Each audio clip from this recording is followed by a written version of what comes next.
This is an open north-facing side. So since we're on the west side of the mountain, of the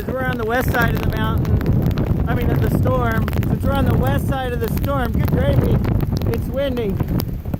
Since we're on the west side of the storms, the winds are coming from the north. And the sustained winds are probably only 10 to 15, maybe 20. I'm gonna go with 15. But those gusts, there's some good 30 mile an hour, 40 mile an hour gusts coming through here. So I have to descend in front of the hospital to get to Sanford for a 6 o'clock meeting tonight. And then I should have a sweet tailwind. I'm gonna take the cover off for just a second in case that video is real bad. There's the cover. You can tell how windy it is. Sirens going off. And my phone is already starting to glitch.